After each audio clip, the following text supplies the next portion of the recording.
इस दुनिया में ना ऐसे बहुत से लोग हैं जिन्होंने कामयाबी हासिल करी है। पैसा कमाना और उसे बचाना हर किसी के बस की बात नहीं है, क्योंकि पैसों को लेकर लोगों के अंदर एक भ्रम होता है।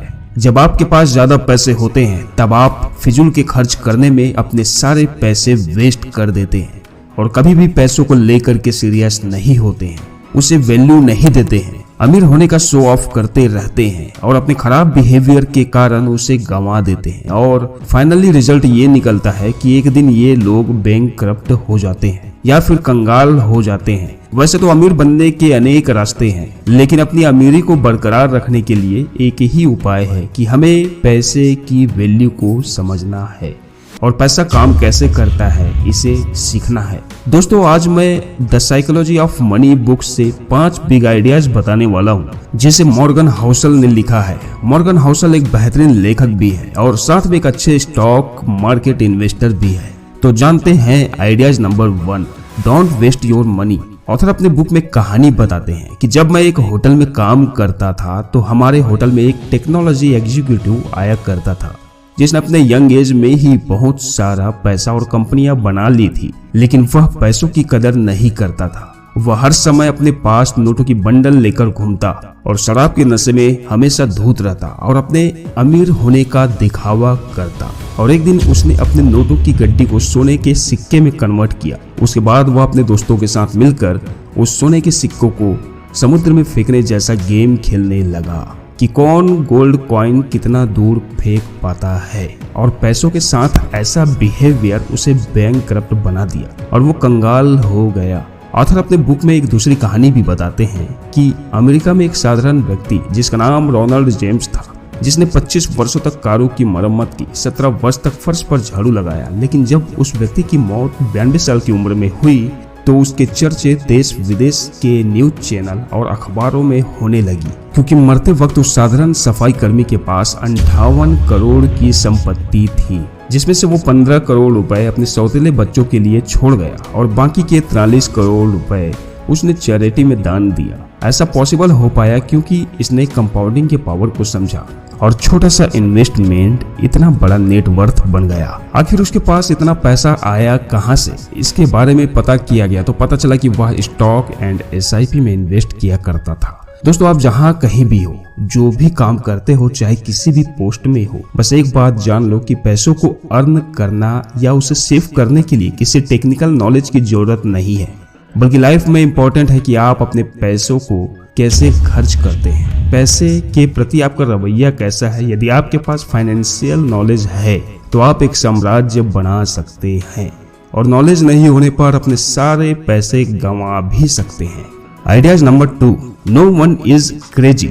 ऑथर अपने नेक्स्ट लेसन में कहते हैं बहुत से लोग मूर्ख होते हैं क्योंकि ये शॉपिंग करने, मूवी देखने, लॉटरी का टिकट खरीदने या फिर 30 दिन में पैसे डबल करने जैसे स्कीम में फंसकर अपने सारे पैसों को खो देते हैं और अपने पैसों को बेवजह की चीजों में खर्च कर देते हैं। और ऐसा वही लोग करते हैं जो गरीब होते हैं और अमीरी का दिखावा करते हैं। और यही वो लोग होते हैं जो इमरजेंसी में या फिर पैसों की जरूरत आन पड़ने पर 5 से 10 हजार रुपए भी उधार ले लेते हैं, वो भी ब्याज पर, और अपने लाइफ को लोन के ट्रैप में फंसा लेते हैं। इतना सब होने के बाद भी ये लोग फिर से लोन लेते हैं और इनके लिए पैसा सेविंग करना पॉसिबल नहीं होता, क्योंकि इनकी बैड हैबिट बन चुकी होती है ज्यादा रुपए खर्च करने की।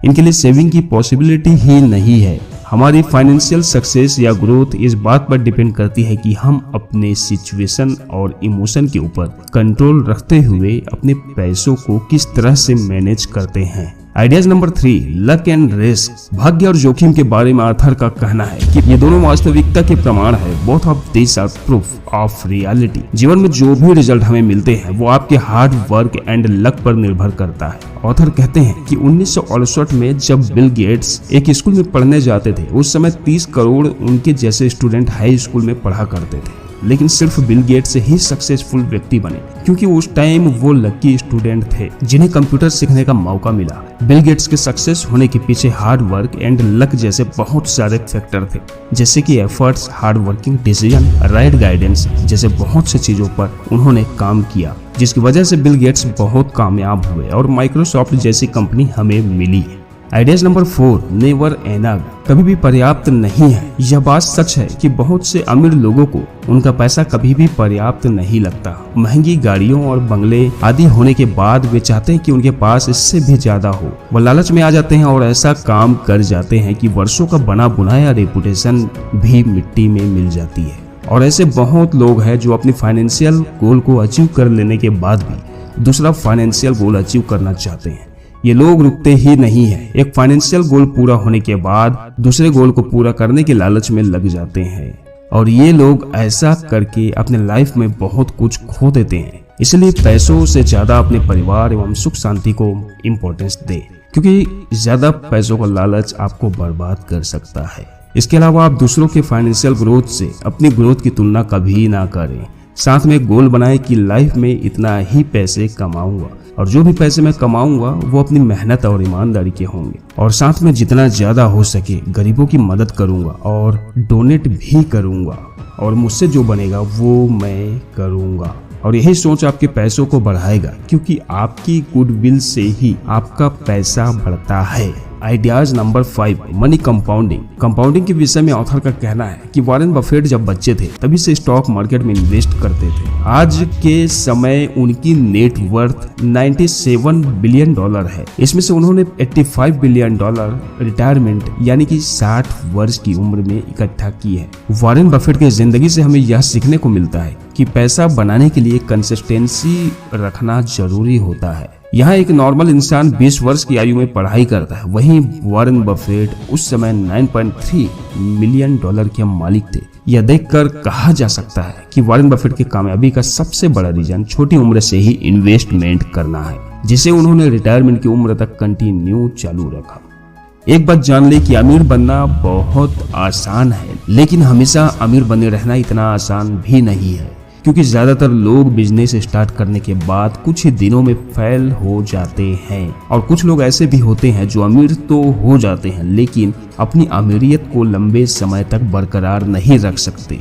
दोस्तों, वीडियो के लास्ट में सिर्फ यही कहूंगा कि अपने career, business field, stock market and investing के क्षेत्र में सक्सेस पाने के लिए सबसे ज्यादा जरूरी है हम अपने वर्क एंड इन्वेस्टमेंट को कंटिन्यू रखें और पैसों की इज्जत करके सही जगह पर इस्तेमाल करने की आदत डालें और आपके पास जो भी है उसी में खुश रहना सीखें। आज की वीडियो यही तक। उम्मीद करता हूँ कि जो मैं कहना चाहता हूँ वो आप समझ गए होंगे। अगर आपको ये वीडियो पसंद आई है और यदि आप इस वीडियो को अब तक देख रहे हैं तो कमेंट करके मुझे जरूर बताएं कि वीडियो कैसी लगी। और यदि आप अब तक वीडियो को लाइक और इस मोटिवेशनल चैनल को सब्सक्राइब नहीं किए हैं तो जल्दी से कर दीजिए, ताकि नेक्स्ट वीडियो आपसे मिस ना हो। मैं शरीफ खान सिविल सोच से बस यही कहता हूँ कि वो सब आसान है जो आप पाना चाहते हैं। Wish you all the best. Thank you so much.